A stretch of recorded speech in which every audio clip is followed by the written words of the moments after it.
Hello everyone, this is King Gratz here. Welcome back to the channel, guys. Today I'm going to be doing a little bit more of a NHL playoff analysis. As of last night, we officially have our first team that has been eliminated from the Stanley Cup playoffs for 2025, and that is unfortunately the New Jersey Devils. New Jersey was eliminated last night in double overtime by the Carolina Hurricanes, with their series officially concluding with Carolina winning in 5 games and kind of what everyone was expecting. If you watched my series prediction video for the playoffs this year, you know how bad this whole prediction was. I, for some reason, had New Jersey going all the way to like the conference finals, and that was, of course, with a lack of context on my part because I really failed miserably to actually read the situation for New Jersey, so that's my bad. But yeah, for the Devils, the series ends in a gentleman's sweep at the hands of the Hurricanes, who have sneakily worked their way back into the contenders picture. They will play the winner between the Washington Capitals and the Montreal Canadiens, which could happen tonight, considering the Caps are up 3 games to 1 going into Game 5. So we'll see how things go there. But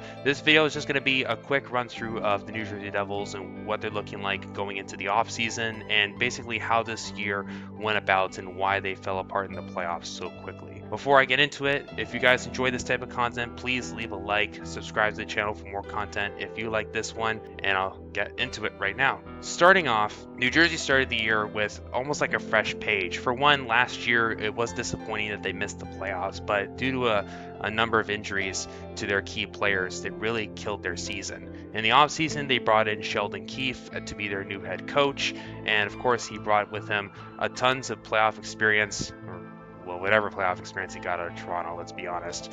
And of course, a brand new coaching philosophy. They also made a couple of major trades, notably, for example, bringing in Jacob Markstrom from the Calgary Flames in an offseason trade, and that really bolstered their goaltending.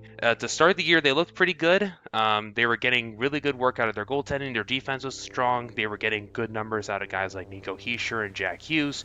But then after the All-Star break, things started to basically come off the rails for them. They lost Jack Hughes to a season-ending injury against a game in Vegas, and that basically costed him for the rest of the year. And then when we got to the playoffs, this Devils team was really depleted. They had already lost a few guys extra to injuries on the back end. I don't think they got back, for example, Dougie Hamilton until like the last game of the regular season. Guys like Jonas Siegenthaler couldn't play. I don't know if Kovacevic got much playing time either because of injuries. Jacob Markstrom had to really shoulder a lot of the load because the defense was falling apart for the Devils, and their offense definitely came apart, especially when we get to playoff time. And by the season's end, they finished third in the Metro, and they were basically locked into a series with Carolina for, I don't know, maybe the last like 10 or 15 games of the regular season. Like, I remember it was like the earliest matchup that they had already set on schedule before the regular season ended. For the Devils, once they got into the playoffs, this was already a very depleted roster. Most people expected these guys to probably not even win a game. They did win at least one game, so there is that, but it was a very short-lived success there. Following up with the injuries, this team suffered even more of them in the playoffs. Notably, they lost Luke Hughes and Brendan Dillon after Game 1, and both of these guys would not play for the rest of the series, so that really tested their depth, and just this depleted roster left a ginormous talent gap between them and Carolina, and the Hurricanes took full advantage of it. The special teams were fully in favor of Carolina. The Devils were plagued by issues on the power play and the penalty kill when the first 2 games, and that carried over for the rest of the series. It would have taken really a Herculean effort by Jacob Markstrom just to keep the Devils within games, and especially we saw that in Game 5 where he basically had to stand on his head for the entire time, and it was just like a solid play in overtime that got the game winner for Carolina.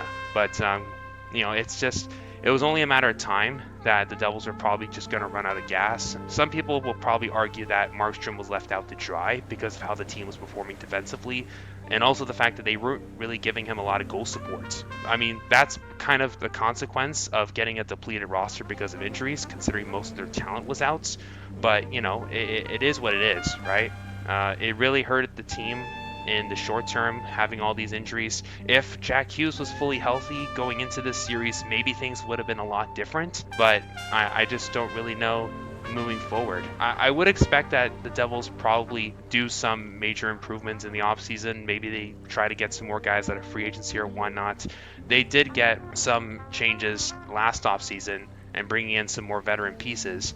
but we'll have to see how things go. The best thing forward for them is if they can get a clean bill of health for all their players, and if they can actually like totally stay healthy through the regular season into the postseason next year, assuming that they get there. I do like Jacob Markstrom and Jake Allen as their goaltending, as they've definitely proven themselves to be very good. Markstrom shows that he still has a lot left in the tank, so that's really good to see from them. But they need a clean bill of health from guys like Jack Hughes, Nico Hischier, Jesper Bratt across the season. And until we see that, then it's going to be tough to see this Devils team making any progress moving forward. But anyway, guys, just a real quick analysis here. I don't want to really get too far into the details, but thank you guys so much for watching. Please click like, subscribe for more content like this one if you enjoy this, and I'll see you all in the next video.